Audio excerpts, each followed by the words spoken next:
Hey, I want to welcome you to Old Testament Survey. Welcome, welcome. So sorry you can't be in class today on the very first day of class. Man, that really stinks. But hey, good thing I'm going to come to you instead, right? I'm Dr. Wilson, and I'm going to just give you a PowerPoint. I'm going to share my screen with you here if I can figure that. Oh, here we go.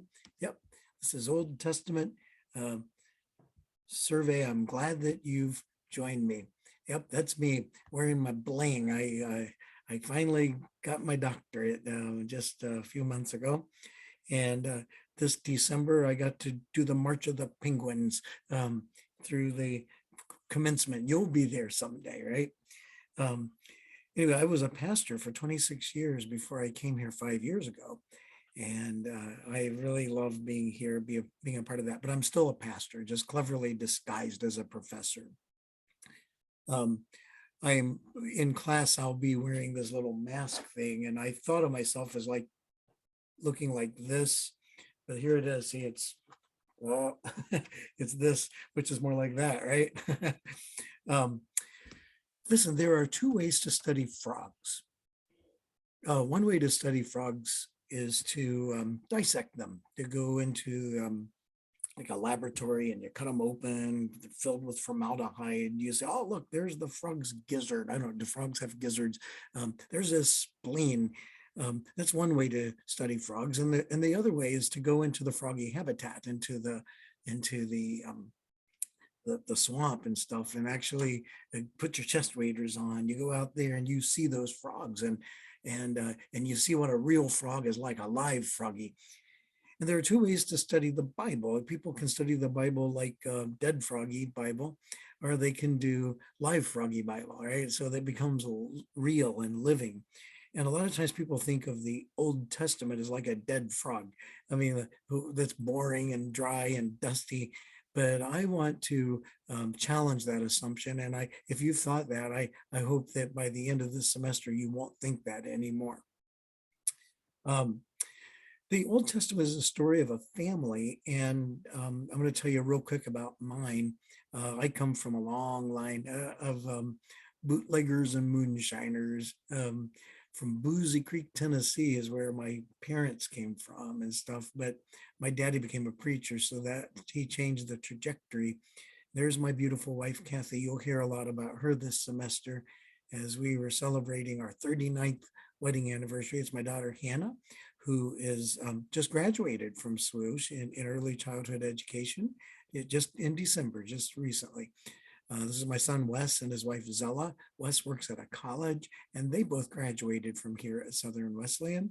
Sadly, Zella's grandpa passed away just a few months ago with COVID, which is very, very sad for all of us. This is my son Luke and his wife Emily and their little baby Lily. There's a picture of Lily. She grew up a little bit. We spent Christmas with them, and when we were there, they announced that they're going to have another one. So we have another baby on the way, another grandbaby. And then this is Adam and Alex. Adam's my oldest son. He's a scientist, a physicist. And this is Alexandra, his wife, and they're expecting a baby too. So any day. In fact, even by the time you watch this, the baby might be here. So that's pretty exciting. And this is my son, Ryan. Um, Ryan is the worship pastor at the church I came from in northern Wisconsin with his wife, Stacy, and his boys, Andy and Beckett. Um, and Ryan does a lot of stuff at the church. He's like the second one in command. A church about 600 people or so. And this is a picture of Ryan preaching at the church that I came from. I built that church. Well, I didn't build it, but personally, I had committees and stuff that worked on it. But yeah. So anyway, that was my background. That's my story. If you were in class, I'd have you turn and talk to somebody and tell two or three things about your family. But we'll get that with your 10 things about you paper that's due later on. Okay, let me talk about assignments just for a little bit. First of all, you want to take notes. Be sure you take lots and lots of notes. That's going to be really helpful for you because here's the cool thing. There will be two exams. There's no textbook besides the Bible, just the two exams that you're going to take. But if you take notes, you can bring your notes to the for the exam. I mean, you can actually use your notes in the exam. So that would be a really good idea to pay attention and to take notes, because you're not going to find it in another textbook except for the Bible. And I would really encourage you to do that. Let's see. Oh, I got, this is something, there are no textbook notes. There's another class that I'm doing this for. Um, um, well, actually, I'll do this.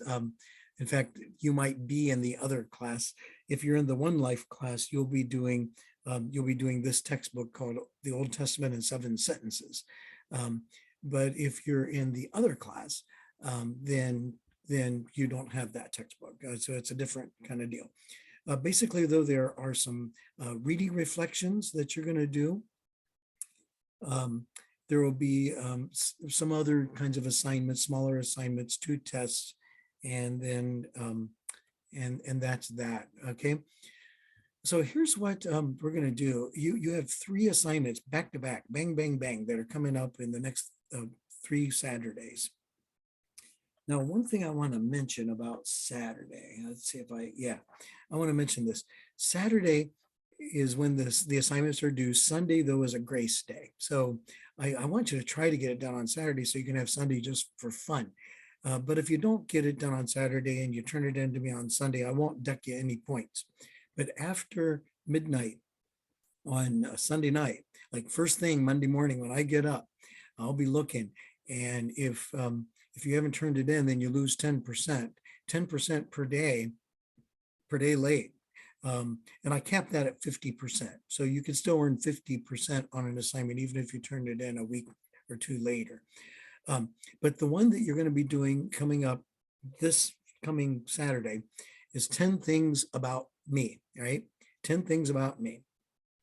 And so you just write down 10 things and you look at the assignment, follow the directions, be sure that you look at the rubric and follow the directions, and make sure that you format it correctly, double space it, Times New Roman, be sure that it's spelled correctly and in paragraph form and the pages are on the upper right-hand corner, stuff like that. All right, you can do that.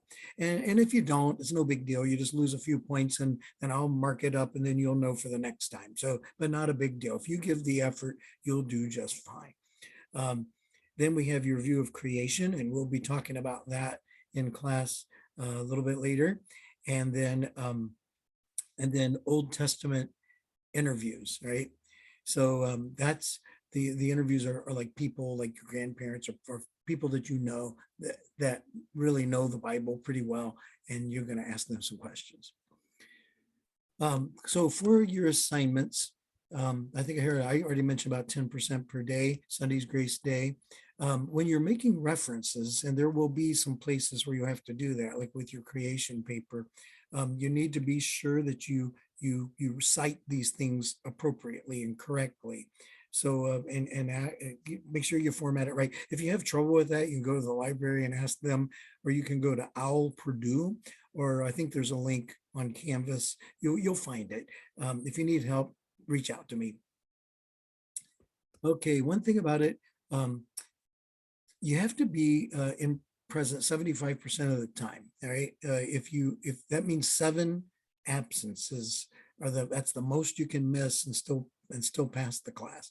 I mean, the only exception to that is something really, really, really big, and it has to take levels of permissions, and you have to appeal it and stuff. Like, in other words, don't do that. Don't do that.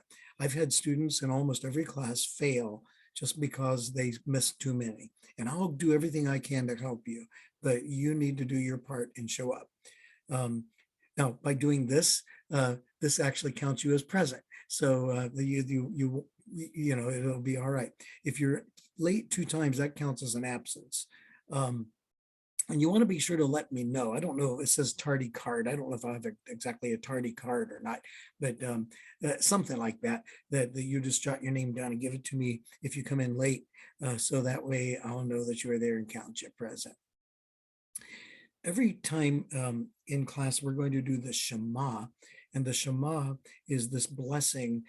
It's a prayer that the Jewish people pray every day. And we're going to do that almost every time that we're in session together. Hear, O Israel, the Lord our God, the Lord is one. You shall love the Lord your God with all your heart, with all your soul, with all your strength. Now, I want to tell you that the Old Testament is a beautiful adventure. People think it's a dry, stodgy old book, but that's not true at all. It's not. It's the most exciting, most wonderful book. In fact, I love teaching the Old Testament more than I love teaching the New Testament because there's so much and so few people know the depths of it. And I hope that you get some really good out of this. It's not just one book, it's a library of 39 books. It was written in Hebrew on leather scrolls. And over 1,000 years. In fact, we have one of those scrolls, and I'll show that scroll to you sometime during this semester. And over 30 different authors, and they all agree with each other, and they say the most amazing things. So 39 books, Hebrew language. Write this down. That's going to show up on the test.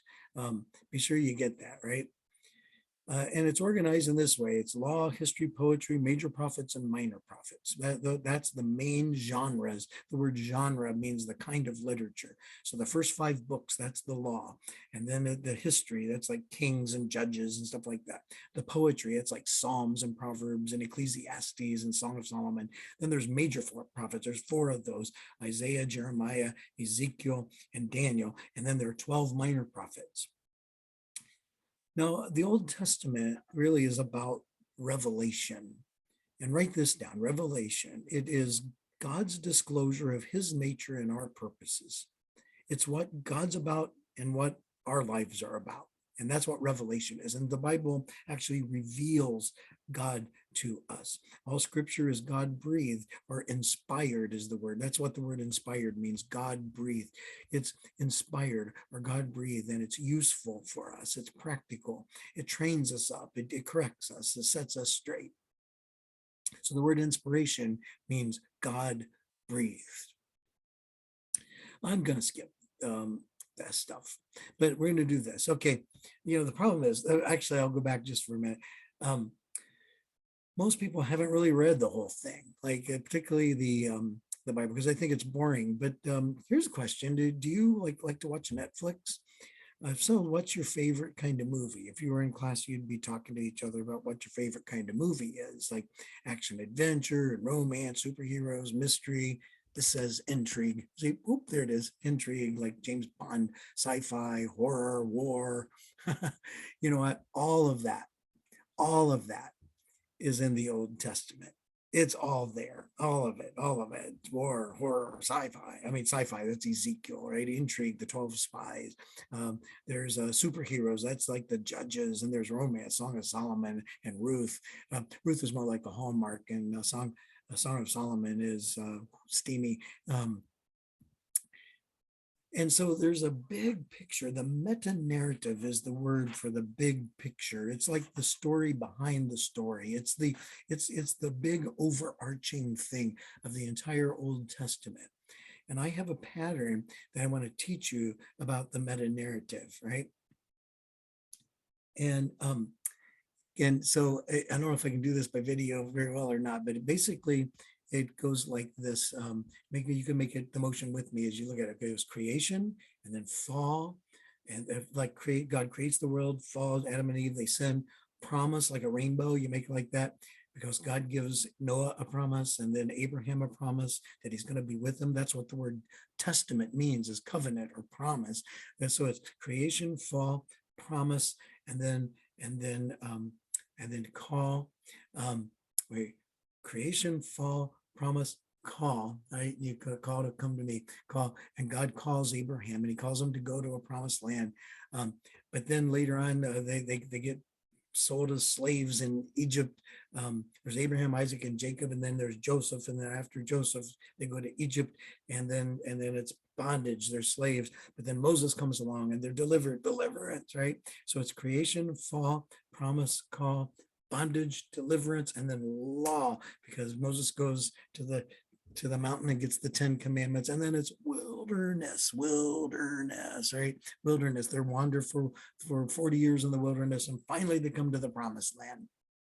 And then it's judges, judges. These are like little city state rulers. They're tribal leaders, judges. And then people want a king. So they get a king. So it's judges and then it's kings. And that's Saul and David and Solomon are the first three kings of Israel. And then they split. There's a civil war, Judah and Israel, and that's broken wings. So you kind of do broken wings. So it's judges, kings, broken wings, right? And then things go really bad because they're not obeying God. They're not doing what God wants them to do. It's wilted flower. It's like a wilted flower. And then the prophets come. That's where the prophets show up and they speak truth to power. So it's wilted flower, truth to power, right? But they still don't listen. And so then there's darkest hour. So it's judges, kings, broken wings, wilted flower, truth to power, darkest hour. And then sorrow sings because in the darkest hour, Jerusalem is destroyed and they're all taken away captive, prisoners of war. They're taken to Babylon and they sing sad songs in Babylon by the rivers of Babylon. And they think that they're never going to come back, but God hears their cry and they come back and they build the temple. Hope springs, hope springs. They rebuild the city of Jerusalem and they rebuild the temple. And that's how the Old Testament ends. And so let's try it again. It's creation, fall, promise, call, bondage, deliverance, law, wilderness. And then it's judges, kings, broken wings, wilted flower, truth to power, darkest hour, sorrow sings, hope springs. Okay, so we're going to do that a lot and you're going to know this. And we'll just be walking through that meta narrative throughout this semester. The question is, why is the Old Testament ignored so much?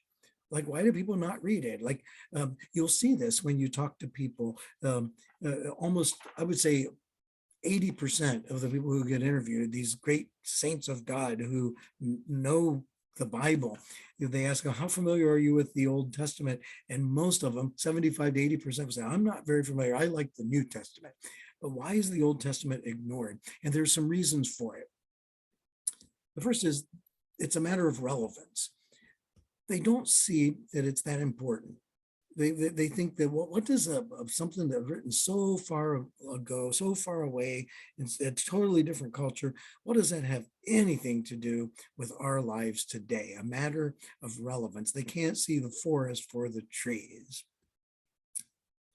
But it is relevant. I mean, once you understand how the trees work together, then you get the forest, right? You understand the forest, then you understand the tree. It's like when you get it. So like, for instance, my mother, she hated football and I really don't get that much out of crocheting. And so like, I thought crocheting was boring and she thought football was boring. It's because I don't understand crocheting and she doesn't understand football. It's an unusual culture. That's another reason that the culture is just so different and we can't judge their culture by our standards. They live in a very different world back then, and the way they thought, the way they did things, the way they treated each other, it was very, very different than our world. It would be almost like if an alien came to our world today and tried to fit in and tried to understand what we were all about. I'm sure if the alien came to the United States, they would just go, what are they doing?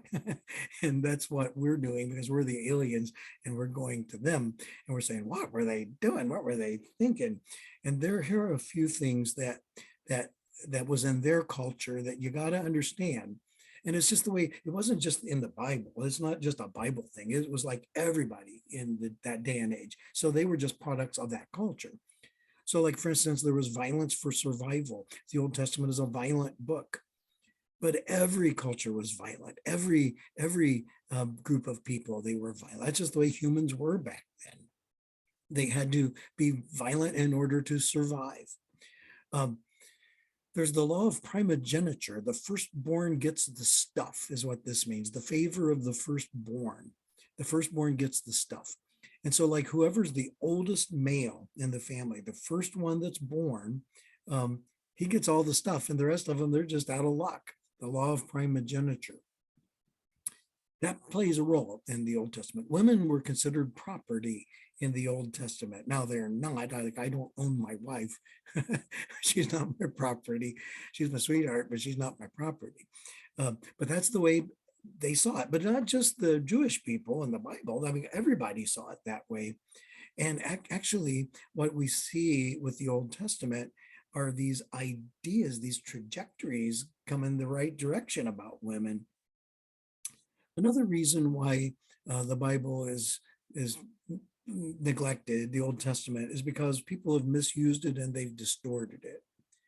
People have used the Bible to condone all kinds of terrible things, and they've tried to fit God in their little box. And so, if they have something that's really messed up in their life and the way they think, and then they try to use the Bible to prove that. And so, the Bible has been used to prove things like racism and the subjection of women, and just defeating others, and being rude, and I mean disrespectful and unkind. I mean, the actual Bible has been used to promote those things, sadly, very sadly. But that's not the point of the whole thing, right?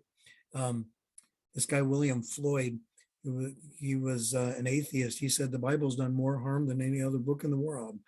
Well, the Bible didn't do the harm; just people who misread the Bible did the harm. It's like cars, right? Cars do damage, don't they? No, the cars don't, but they can. I mean, you can have an accident with the car, but if you drive responsibly, then you're okay, right? So why should we read the Old Testament? Why should we read it? Let me just give you a few thoughts. First of all, it's timeless literature. It's timeless truth. Absolutely timeless. Like it's still the best-selling book of all time. This is a recent list of sales of books. Where is it? Well, yeah, like Harry Potter comes in number third, but the Bible comes in number one. It's the best-selling book in the world, still is. Now, when it says timeless truth, we got to understand this, that some stuff in the Bible was just for that time. And then there's some stuff that happened just one time. And then there's some stuff that's like it's a principle for all time. And always the that time and the one time things, they still were built on principles of all time. And so sometimes you have to look at that and say, okay, well, that doesn't apply. That doesn't apply. You don't throw it out. What you do is you still look at underneath and find the all-time principle. And so it's timeless truth, timeless literature. It's the most beautiful literature. I read the Bible every single day, and it's fresh and new for me. And the Bible is relevant cross culturally. Now, isn't that incredible that a book that's written in the Middle East or Asia, um, some of it was written or Africa and Egypt, um, like 3,000 years ago, in a different language, in a totally different culture, a foreign culture, and yet it speaks deep truth into our lives. Now, there's no other book anywhere that's like that. Jesus lived by the Old Testament. That was his Bible. So when Jesus says, you've heard in the scriptures say, you've heard the scriptures have told us. Well, that meant that was the Old Testament. That's what he meant. They were scrolls, right? So with Jesus's first sermon, it was a scroll from the book of Isaiah. He unrolls the scroll and he says, this is me. So Jesus lived by it and he's in it. In fact, Jesus is all over in the Old Testament. There's a principle that I teach both Old Testament and New Testament class. It's this: the Old Testament is the New Testament concealed, and the New Testament is the Old Testament revealed, right? Concealed, revealed. That will show up on the exam. You want to remember that, right? So make a note, an asterisk. The Old Testament is the New Testament concealed. It has the New Testament in it, little seeds of the New Testament. And in the New Testament, we see the Old Testament. Like, I thought I had to pick an example of that. Oh, here it is. Yeah, here we go. Here we go. There are 340 cross references between the Old Testament and the New Testament, and then also from the older books in the Old Testament to newer books in the Old Testament, from older books in the New Testament to the Old, and then also future prophecies too. Like so it goes both directions, these cross references. I mean, like every single page has tons of cross references where, like, this verse ties to that verse, this verse, and this verse, and this verse ties to this and this and this. A lot of Bibles have cross references in them. My Bible has that, and I can follow, just trace all over the place. If I start chasing a cross reference, I could just keep going all day long from one to the next, to the next, to the next, because there's so many of them. I mean, just think about that: 340,000. It's more than 250,000. Now, the things that are above the line, these are things where the Bible, it happens later. Like it speaks early and then it comes fulfilled later. And below the line, like it speaks about something from the past. And the blue stuff is Old Testament and the red is New Testament, right? So like in the New Testament, that's over here on your right hand side, over in here, you can see that there's lots and lots and lots of Old Testament quotes in the New Testament. And over here, um, you can see the New Testament just shows up, right? Um, and you can see how it goes the other way too, right? So like later on, there's a prophecy, for instance, in the New Testament, all the way back in the book of Genesis. You can see red all the way through the Old Testament because the New Testament is concealed in there. It's in there. And that's just really, really remarkable. Um, the Old Testament gives us a better way of being human. And even though people criticize the Old Testament for its violence and the way like women are treated, those kind of things, and that's true. I mean, but again, it was that culture in that day. And what they did in that time is they showed a new way to live. Like here's an example. I was in Megiddo about 3 years ago, and Megiddo is a village in um, in Israel, and there was an ancient altar there. And you know what was at the altar? It was a Philistine altar, and it had human sacrifices, human bones, lots and lots and lots of human bones, where they sacrificed people. They were trying to sacrifice people, young virgins and stuff like that, for the forgiveness of their sins, to appease the gods. Now, there's a sacrifice system in the Old Testament too. That's the way everybody lived. They did this. I mean, bones are like that everywhere. Like the Aztec Tower of Human Skulls and Temple Mayor, for instance, in Latin America, you see the same thing. The Old Testament has sacrifice, but it's not people. They sacrificed animals. Now, there's something brutal about sacrificing a sheep or a lamb, a goat. Man, I'd rather sacrifice a goat than to sacrifice me. And so basically, as they sacrificed the goat, they said this human sin, this thing that's wrong within us that needs to be made right somehow. I'm going to sacrifice this goat on my behalf. Should have been me, but it's the goat. And so the Old Testament gives us these ideas of a better way of being a human being in that culture, which for us still we look at that and go, oh, but yet in that culture it was like, wow, that was remarkable, right? So for instance, like justice for those who are put under and pushed down, and there's the status of women is lifted up over and over and over again. You see this with Deborah, the judge, for instance, who becomes the leader over all of Israel. Um, there's the motif of freedom with the book of Exodus, freedom from slavery. And so it's not a book of slavery, it's a book of deliverance from it. The human dignity and kindness and mercy, treating strangers well, all kinds of things, which was foreign concepts in that day and age, but yet the Old Testament culture, the Jewish people, the Israelites, they lived this better way of being human in their culture at the best way they understood it. And the Old Testament reveals God in culture, that we can see God at work. Like I say, it was written in Hebrew, in leather scrolls. It shows us, by the way, how God actually works. Let me just go back and just say, God actually works with our culture, right? He works with our American culture. He worked with their culture. And that's how it works. And so, like, when you look at stuff like violence in the Old Testament, you have to understand that as a cultural kind of thing. So, like I mentioned, it's written in Hebrew. I'll show you the Torah scroll a little bit later. Hebrew goes from right to left. And this is kind of cool. It's in the Hebrew language, this is the word for Yahweh. They didn't actually pronounce it. They would write it, but they wouldn't ever say it. Yahweh. it was the name. It was like every breath is a prayer. The name of God, Yahweh, the one that is, the one that is here, the one that always is Yahweh, is who he is. That's where we get our word Jehovah from. There's no God like Jehovah. Now, this is kind of cool that with the Hebrew word Yahweh, you see these little signs right here. There's this one, and then there's this one, and then there's this one. Like each one of these, they symbolize something too. If they, each one, now some people don't make anything of this, but I think it's pretty cool. Like this symbol means hand, and this is behold. And this one is nail, and this one is behold. Hand, behold, nail, behold. What does that remind you of? Well, when Jesus was crucified and he was raised again, and Thomas says, I don't believe that it's true. And Jesus comes and sees him and says, put your finger in my hand, put your finger in my side.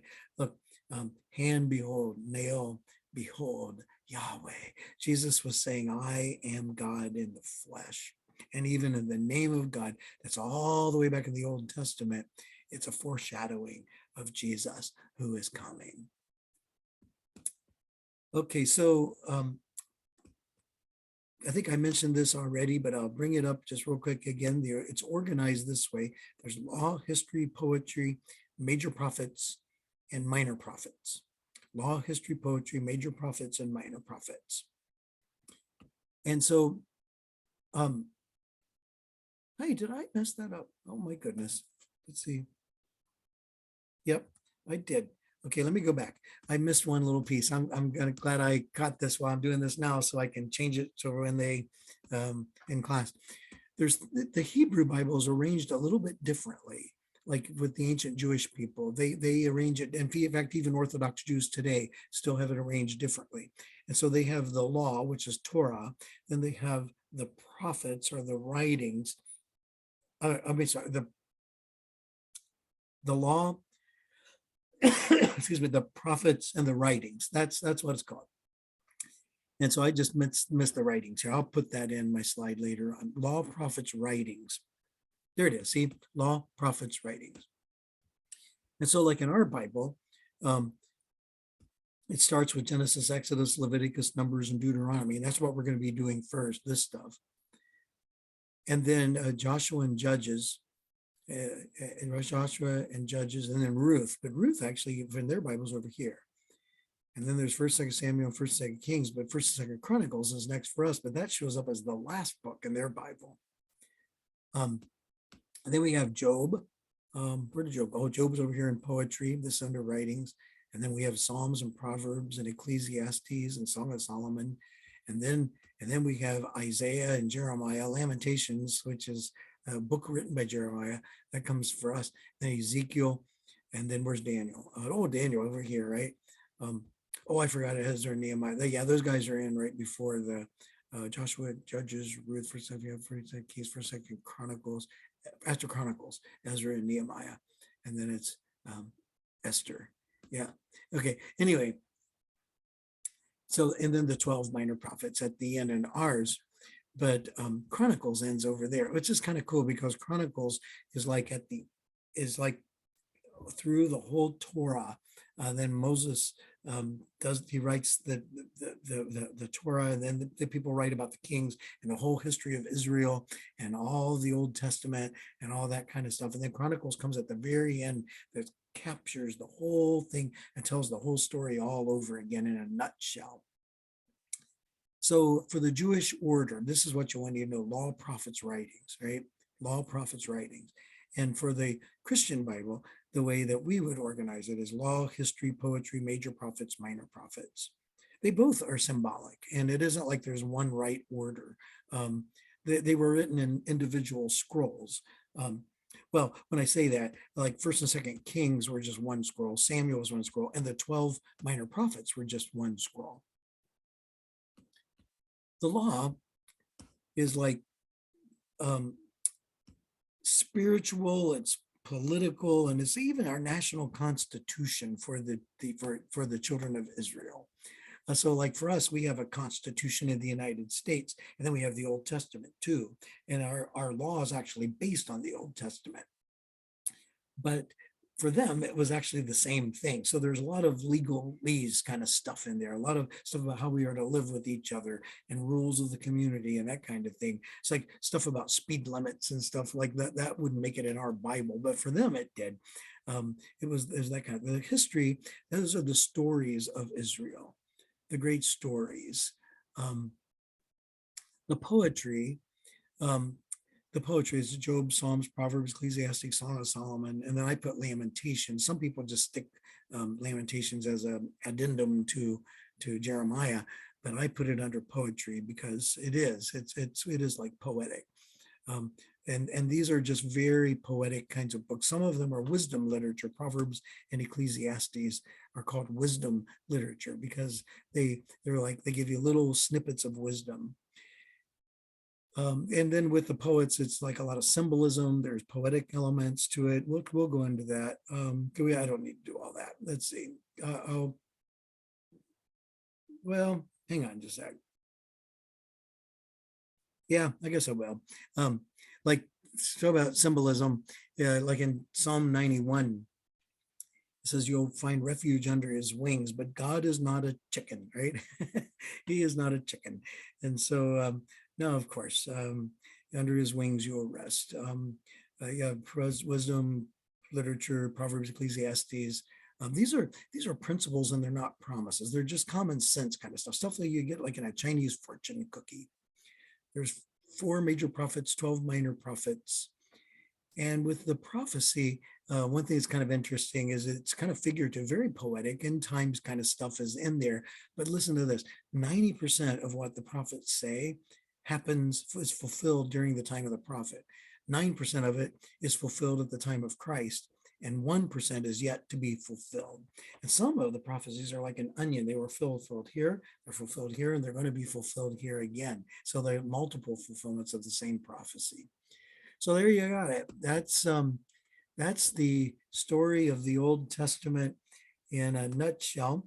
And I look forward to having you in class. I hope you can come next time. God bless. Goodbye.